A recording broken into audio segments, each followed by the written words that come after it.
الحمد لله رب العالمين، والصلاة والسلام على سيد الأنبياء والمرسلين وعلى آله وصحبه أجمعين. أما بعد، فأعوذ بالله من الشيطان الرجيم. بسم الله الرحمن الرحيم. وما محمد إلا رسول قد خلت من قبله الرسل أفإن مات أو قتل انقلبتم على أعقابكم ومن ينقلب على عقبيه فلن يضر الله شيئا وسيجزي الله الشاكرين. وقال تعالى في موضع آخر: إنك ميت وإنهم ميتون ثم إنكم يوم القيامة عند ربكم تختصمون. وعن ابن عباس رضي الله تعالى عنه قال: قال رسول الله صلى الله عليه وسلم: إذا أصاب أحدكم مصيبة فليذكر مصيبته بي فإنها من أعظم المصائب، أو كما قال عليه الصلاة والسلام. معزز حضرات اعزاز،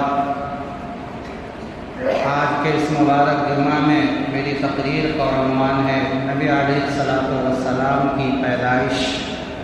اور نبی علیہ الصلاۃ والسلام کی حسرت بھری، افسوس بھری وفات. کیونکہ یہ ربیع الاول کا مہینہ چل رہا ہے. ماہ ربیع الاول اسلامی تاریخ کا تیسرا مہینہ قرار پاتا ہے. محرم پہلا مہینہ اور اس سے پہلے جو مہینہ سفر کا گزرا دوسرا مہینہ، یہ تیسرا مہینہ ہے. اور یہ وہ مہینہ ہے جس میں پوری کائنات کے لیے اللہ رب العزت نے ایک ایسا شخص جس کے لیے اس کائنات کو بنایا گیا بھیجا، جس کے آنے سے پورے کفر قضا کے اندر تہلکہ مچ گیا اور تاریکیاں مٹنے لگیں. اللہ کے نبی علیہ الصلاۃ والسلام 12 ربیع الاول پیر کے دن یعنی سوموار کے دن دنیا میں تشریف لائے، اور اتفاق سے اللہ کے نبی علیہ الصلاۃ والسلام سوموار کے دن ہی، پیر ہی کے دن اس دنیا سے تشریف ہی لے گئے. 12 ربیع الاول ہی کی تاریخ تھی یا تاریخ کچھ اور تھی، یہ اختلاف کا مسئلہ ہے. عموماً ہمیں یہی معلوم ہے کہ 12 ربیع الاول ہی میں آپ صلی اللہ علیہ وسلم پیدا بھی ہوئے تھے، اور 12 ربیع الاول کو آپ صلی اللہ علیہ وسلم اس دار فانی سے تشریف بھی لے گئے تھے. لیکن محدثین نے اس تاریخ کو غلط ٹھہرایا ہے اور بتایا ہے کہ صحیح بات یہ ہے کہ 9 ربیع الاول کو آپ صلی اللہ علیہ وسلم دنیا میں تشریف لائے تھے، اور 2 ربیع الاول کو آپ صلی اللہ علیہ وسلم کا انتقال ہوا ہے. لیکن دن تھا پیر کا، سوموار کا دن تھا. آپ علیہ السلام کی زندگی کا 2 پہلو ہے.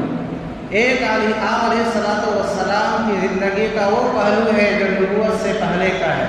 اور آپ علیہ السلام کی زندگی کا ایک پہلو وہ ہے جو نبوت کے بعد کا ہے. ہمارے لیے دونوں کے اندر اسوہ اور نمونہ ہے. ہمارے لیے دونوں باعث سعادت ہیں. نبی علیہ السلام نبوت سے پہلے محمد ابن عبداللہ تھے دنیا کے اندر، اور 40 سال کے بعد وہی محمد ابن عبداللہ محمد الرسول اللہ بن گئے. یعنی آپ علیہ السلام کو 40 سال کے بعد رسالت سے، نبوت سے سرفراز کیا گیا. تو یہ جو مہینہ چل رہا ہے ماہ ربیع الاول، یہ ہمارے لیے خوشی کا بھی مہینہ ہے، غم کا بھی مہینہ ہے. اور اللہ رب العزت نے نبی علیہ السلام کو اسی مہینے کے اندر دنیا میں بھیج کر کے اور دنیا سے اٹھا کر کے یہ پیغام دینا چاہا کہ تم کسی بھی حالت کے اندر اللہ سے غافل نہ ہونا. خوشی ہو تب بھی اللہ سے غافل نہ ہونا، غم آئے تب بھی جو ہے اللہ سے غافل نہ ہونا. چنانچہ نبی علیہ السلام جس سال پیدا ہوئے وہ واقع فیل کا، اصحاب فیل، الم تر کیف فعل ربک باصحاب الفیل، کہ جو لوگ ہاتھی لے کر کے ابرہا جس نے یمن کے اندر ایک مصنوعی کعبہ بنایا تھا کہ پورے کے پورے لوگ پوری دنیا کے جو خانہ کعبہ میں جا کر کے طواف کرتے ہیں، وہ اس جو ہے یمن کے کعبہ کا طواف کرے، یہاں آئیں اللہ رب العزت کو جو ہے دوسرا کعبہ بنانا نہیں تھا، شروع سے وہ کعبہ رہا ہے اور قیامت تک وہ کعبہ رہے گا۔ چنانچہ اللہ رب العزت نے کیا کہ وہ ابرہہ کا بنایا ہوا کعبہ خاکستر ہو گیا، جل کر راکھ ہو گیا، اور ایک عرب نے یہ معاملہ کیا تھا۔ چنانچہ ابرہہ ہاتھیوں کا لشکر لے کر کے خانہ کعبہ کو ڈھانے کے لیے نکلا تھا۔ اللہ رب العزت نے ابابیل کے ذریعے سے اس کو ہلاک کر دیا۔ یہ اسی سال واقعہ پیش آیا تھا جس سال آپ صلی اللہ علیہ وسلم کی ولادت ہوئی۔ یہ بھی آپ علیہ السلام کی ولادت سے پہلے کا ایک معجزہ تھا کہ جہاں نبی علیہ السلام کی ولادت ہونے والی تھی، جو وہاں مقدس گھر تعمیر تھا اللہ کا، اللہ رب العزت نے ابرہہ کو اس کے ہاتھیوں کو وہاں پہنچنے سے روک دیا، اور معمولی پرندے سے اللہ تعالیٰ نے اسے ہلاک و برباد کر دیا۔ اللہ کے نبی علیہ السلام ابھی ماں کے پیٹ ہی میں ہیں کہ والد گرامی حضرت عبد المطلب نے کہا، بیٹے عبداللہ مدینے سے کچھ کھجوریں لانی ہے، مدینے سے کھجور لاؤ جا کر کے۔ بیٹا جو ہے مدینے سے کھجور لے کر گیا ہے، ادھر جو ہے فخر کائنات سرور دو عالم حضرت محمد مصطفیٰ صلی اللہ علیہ وسلم اپنی والدہ کے پیٹ میں ہیں، ان کی والدہ آمنہ حمل سے ہیں، ادھر عبداللہ سفر پہ تھے۔ اللہ رب العزت نے سفر میں ہی قبول کر لیا جو ہے۔ باپ نے اپنے بیٹے کو دیکھا نہیں، اور جب دنیا میں تشریف لائے، مسئلہ ہوا دودھ پلانے کا، تربیت کرنے کا۔ کچھ دنوں حضرت آمنہ نے دودھ پلایا، اور اس کے بعد جو ہے ابو لہب کی جو باندھی تھی سویبہ، اس نے دودھ پلایا۔ اس کے اسی احسان کی وجہ سے، اس کے اسی احسان کی وجہ سے اللہ رب العزت شاید اس کے عذاب میں کچھ تخفیف کر دیں۔ یہ نہیں کہ وہ جنتی ہے، کیونکہ اس نے جو ہے حضور پاک صلی اللہ علیہ وسلم کی ولادت کی خوشی میں سویبہ کو آزاد کر دیا تھا کہ آج سے تو آزاد ہے، کیونکہ میرا بھتیجا محمد پیدا ہوا۔ یہی بھتیجا جب محمد دین کی دعوت دینا شروع کرتا ہے تو وہی چچا جس نے خوشی میں جو ہے اپنے بھتیجے کی پیدائش پر، اپنے یتیم بھتیجے کی پیدائش پر اپنی بانی کو آزاد کیا تھا، جانی دشمن بن گیا۔ کیسی کیسی اذیتیں دی، وہ بھی جو ہے اذیت دیتا تھا۔ اور حضور پاک صلی اللہ علیہ وسلم کی جو چچی، جو ابو لہب کی بیوی تھی ام جمیل، اس نے بھی آپ صلی اللہ علیہ وسلم کو ستانے میں کوئی کسر نہیں چھوڑا، پوری صورت اس کے بارے میں نازل ہوئی۔ بہر کے سویبہ نے کچھ دنوں دودھ پلایا، لیکن اللہ رب العزت کو حلیمہ سعدیہ کی گود کو آباد کرنا تھا۔ اس کی اس اونٹنی کو، جس اونٹنی کا تھن دودھ سے خالی تھا، اور حلیمہ کا وہ بیٹا جو پہلے سے گود میں تھا، اور حلیمہ کی چھاتی میں دودھ نہیں تھا کہ اپنے بیٹے عبداللہ کو جو ہے پلا سکتی تھی۔ لیکن غربت جو ہوتی ہے انسان کو مجبور کرتی ہے کہ کچھ نہ کچھ کام کیا جائے۔ قبیلے سعد کی جہاں عورتیں مکہ المکرمہ کا رخ کرتی ہیں، حلیمہ سعدیہ اپنی لاغر دبلی پتلی اٹھنی پر جو ہے سوار ہو کر اپنے بیٹے کو لے کر کے، اپنے شوہر کو لے کر کے آتی ہیں، اور ہر عورت جو ہے حضور کے پاس جاتی ہے، لیکن جیسے ہی سنتی ہے کہ باپ نہیں ہے، یتیم ہے بیٹا، تو کہتی ہے کہ یتیم بیٹے کا جب باپ نہیں ہے تو کون جو ہے اس کا خرچہ دے گا، چھوڑ کر کے چلی جاتی ہے۔ ادھر جو ہے حلیمہ سعدیہ کی اونٹنی اتنی جو ہے سست رفتار ہے، کیونکہ دبلی پتلی ہے، کھایا نہیں ہے۔ سات سہیلیاں کہتی ہیں حلیمہ ہم تمہارا کتنا انتظار کریں، تمہاری اونٹنی چلنے سے عاجز اور قاصر ہے۔ بہر کیسے بھی خرامہ حلیمہ سعدیہ مکہ پہنچتی ہیں، اور نگاہ محبت حضور پاک صلی اللہ علیہ وسلم پر جا کر ٹک جاتی ہے۔ شوہر سے کہتی ہیں کہ اگر ہم خالی ہاتھ گئے عورتیں کیا کہیں گی کہ دیکھو حلیمہ کو کوئی بچہ نہیں ملا، اسی یتیم کو اٹھا لیتے ہیں۔ چنانچہ حضور پاک صلی اللہ علیہ وسلم کو حضرت حلیمہ سعدیہ نے گود لے لیا اور دودھ پلانے لگی۔ اور اللہ کے نبی علیہ السلام کی برکت دیکھیے کہ وہ اونٹنی جو قافلے میں سب سے پیچھے تھی، جب وہ چلنے پہ آئی تو قافلے میں سب سے آگے نکل گئی، کیونکہ اب اس کے اوپر صرف بھائی عبداللہ نہیں، حلیمہ سعدیہ نہیں، حلیمہ سعدیہ کے شوہر نہیں، فخر کائنات سرور دو عالم آپ صلی اللہ علیہ وسلم کی ذات بھی تھی، جو بہت ہی کم عمری کا زمانہ تھا۔ چنانچہ گھر پہنچتی ہیں وہ بکریاں، کیونکہ قبیلے سعد کی جو بکریاں تھیں ان کے تھنوں کا دودھ جو ہے خشک ہو چکا تھا، قحط عام ہو گیا تھا اس سال، لیکن ان کے جاتے ہی ان بکریوں کا تھن دودھ سے بھر گیا، اونٹنی بھی خوب دودھ دینے لگی، اور فرماتے ہیں کہ صرف اور صرف حلیمہ سعدیہ کی بکریوں کی جو ہے تھن جو ہے دودھ سے بھرے ہوتے تھے۔ قبیلے بنو سعد کے لوگ اپنے لڑکوں کو کہتے تھے کہ تم بھی اپنی بکریاں وہیں چراؤ جہاں جو ہے حلیمہ سعدیہ کی بکریاں چرتی ہیں۔ انہیں کیا معلوم کہ یہ حلیمہ سعدیہ کی بکریاں اور ان کی اونٹنی میں کوئی خاصیت نہیں، یہ نبی علیہ السلام کی برکت کا نتیجہ ہے، جو ان جو ہے بکریوں کے تھنوں میں دودھ آیا ہے۔ چنانچہ حضرت حلیمہ سعدیہ رضی اللہ تعالیٰ عنہ کہتے ہیں کہ کبھی ہم بھوکے سو لیا کرتے تھے، کبھی اپنے بیٹے عبداللہ کو ہم جب تھن میں دودھ نہیں تھا تو بچہ روتا تھا تو رات بھر جو ہے جگ کر کے میں گزارا کرتی تھی، آج اس کا بھائی محمد آیا ہے تو محمد بھی پی کر کے سوتا ہے دودھ میرا، عبداللہ بھی سوتا ہے، اور یہ دونوں جب بڑے ہوئے تو یہ بکریاں چرانے کے لیے جایا کرتے تھے، اور اس سے پہلے جب 2 سال کی جو ہے حضور پاک صلی اللہ علیہ وسلم ہو گئے تو حضرت حلیمہ سعدیہ چونکہ آپ صلی اللہ علیہ وسلم کے انوار و برکات کو اپنے گھر میں دیکھ چکی تھی، لیکن ماں سے ملنے کے لیے لایا تھا حضرت آمنہ سے، اور دل چاہ رہا تھا کہ کسی بہانے سے پھر حضور پاک صلی اللہ علیہ وسلم کو لے کر کے چلے جائیں،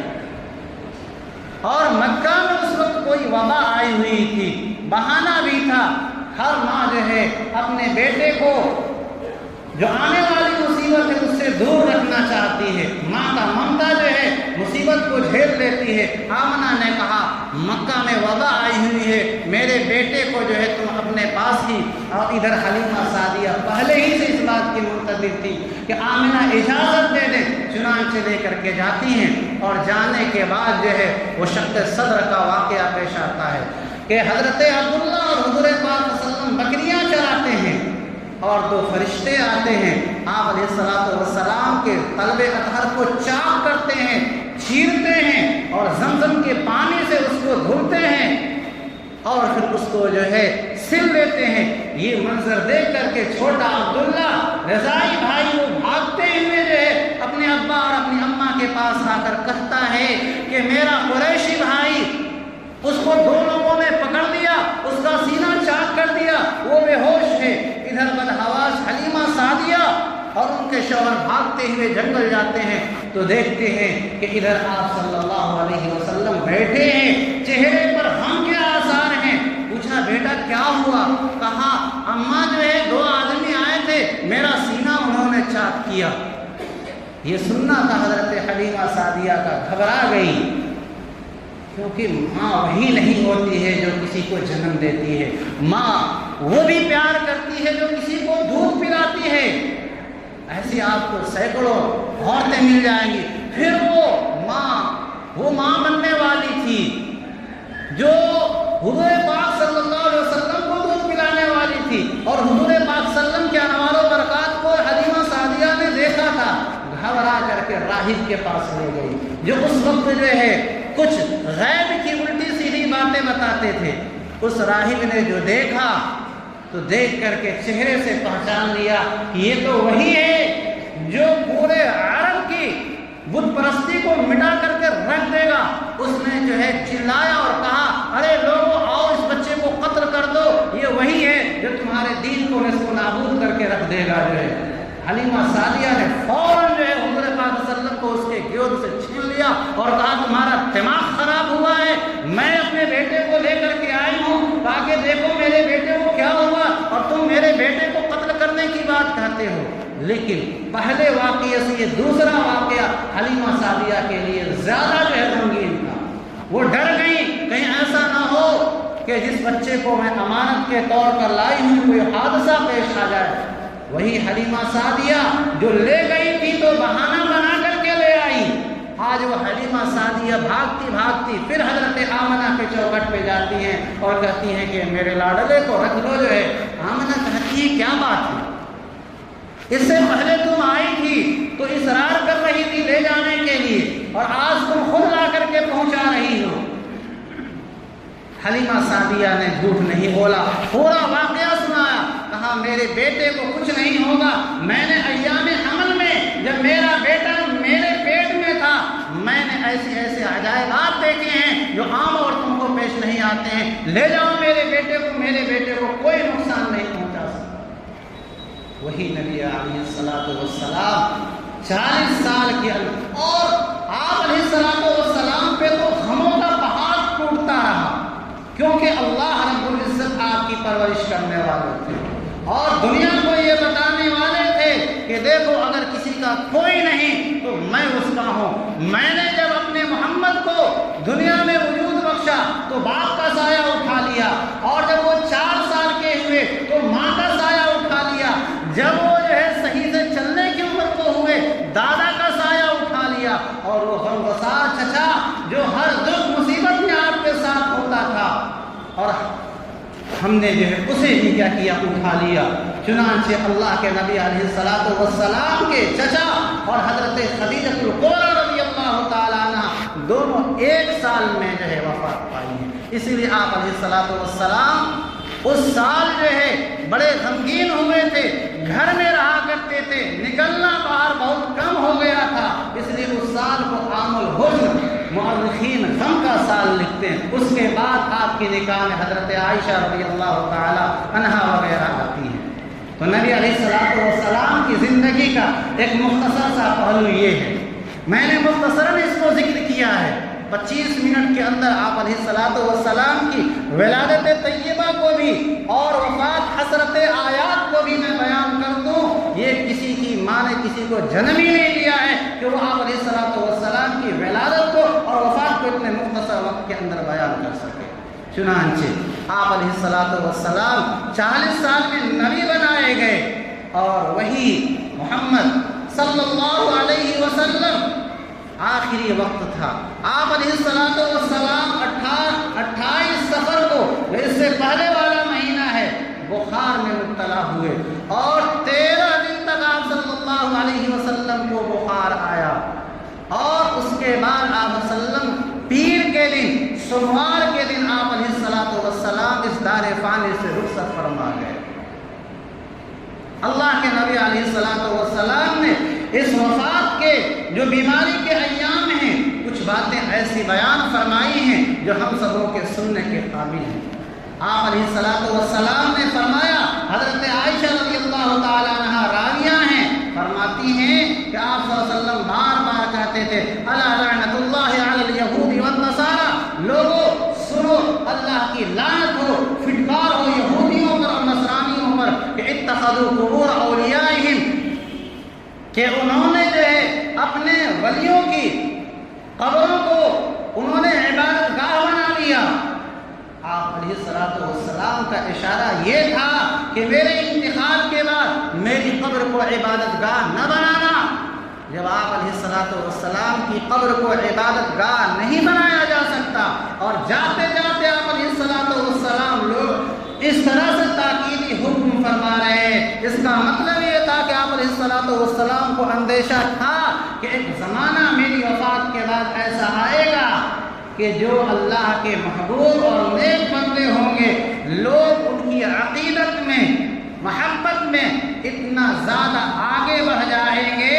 کہ ان کی قبروں کو عبادت گاہ بنا لیں گے، ان پر سجدہ کریں گے، جبکہ اللہ کے علاوہ کسی اور کا سجدہ کرنا جائز نہیں۔ حضرت عائشہ رضی اللہ تعالیٰ عنہ خود فرماتی ہیں کہ اگر نبی علیہ السلام کی یہ حدیث جو میں نے ابھی بتائی کہ آپ وسلم بار بار لعنت فرماتے تھے یہودیوں پر اور نصرانیوں پر، اگر یہ حدیث میں نہ سنی ہوتی لأبرزوا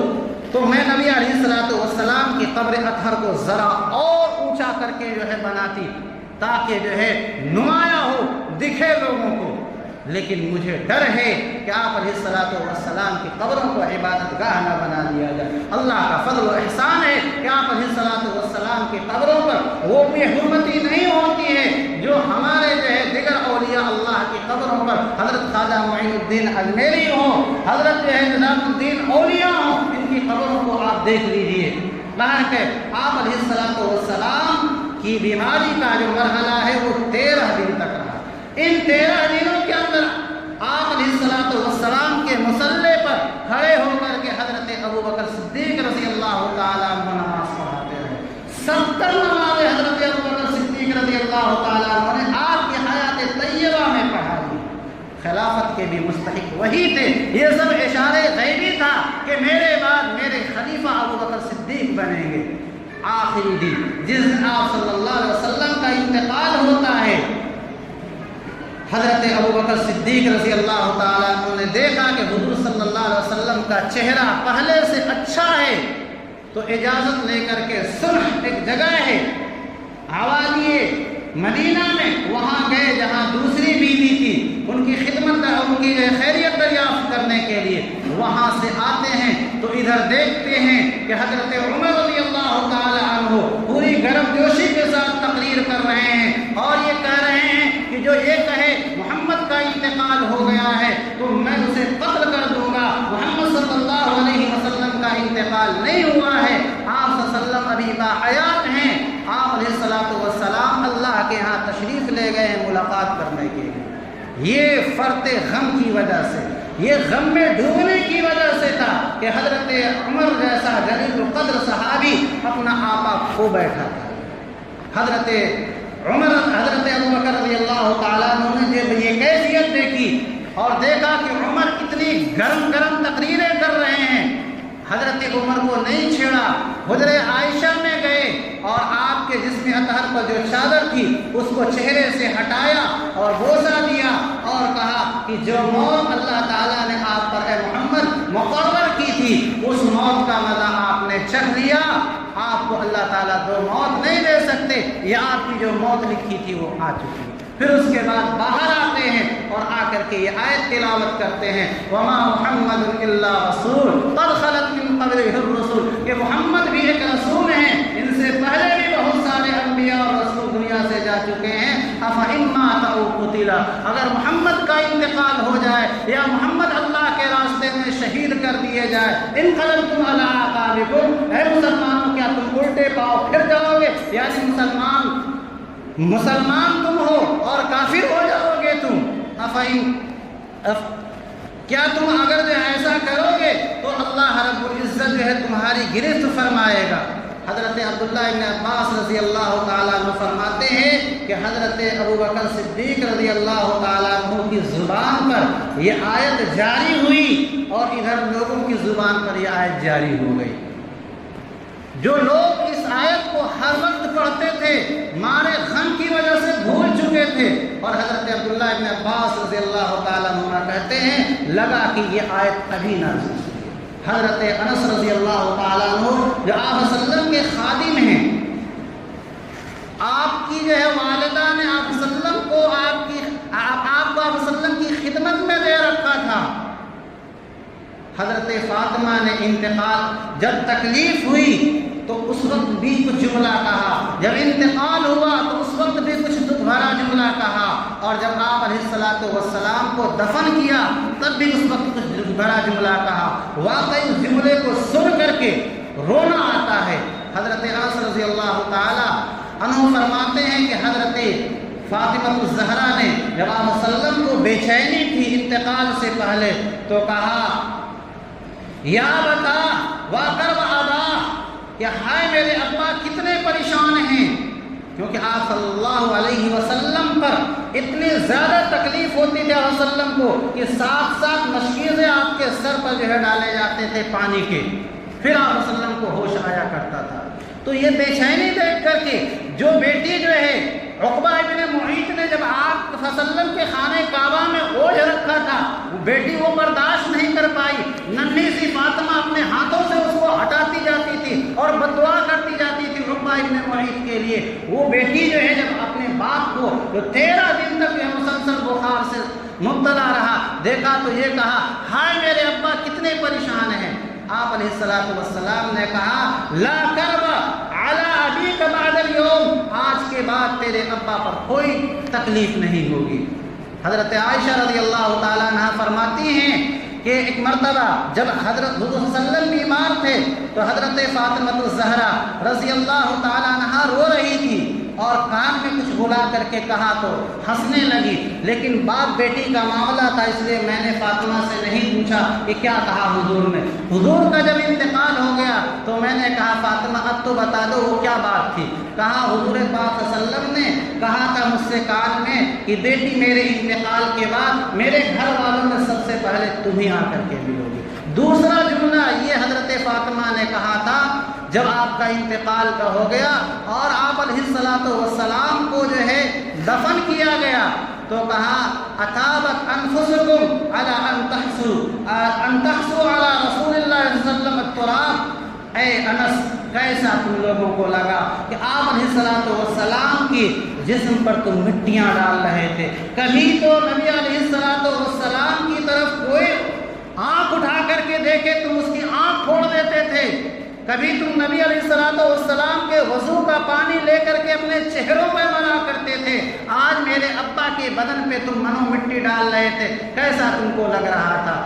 حضرت انس رضی اللہ تعالی انہوں نے کوئی جواب نہیں دیا کیونکہ حضرت فاطمہ الزہرا رضی اللہ تعالی عنہ بیٹی تھی، غم کی کیفیت تھی. بہر کے اللہ کے نبی علیہ السلام کی دونوں جو زندگی کا پہلو ہے، ولادت کا جو پہلو ہے اور وفات کا جو پہلو ہے، دونوں ہمارے لیے قابل احترام ہے، لائق تکریم ہے. دونوں کے اندر ہمارے لیے عملی نمونہ ہے. اللہ رب العزت ہمیں نبی علیہ السلام کی تعلیمات پر عمل کرنے کی توفیق مرحمت فرمائے. یہی نبی علیہ السلام کو سچی خراج عقیدت ہے، یہی نبی علیہ السلام سے سچی محبت ہے. اور اس کے علاوہ جو ہم خرافات مچاتے رہتے ہیں اس کا کہیں سے کوئی ثبوت نہیں ہے. اللہ رب العزت ہم سبوں کو نبی علیہ السلام کے بتائے ہوئے طریقے کے مطابق زندگی گزارنے کی توفیق مرحمت فرمائے. آمین. وآخر دعوانا الحمدللہ.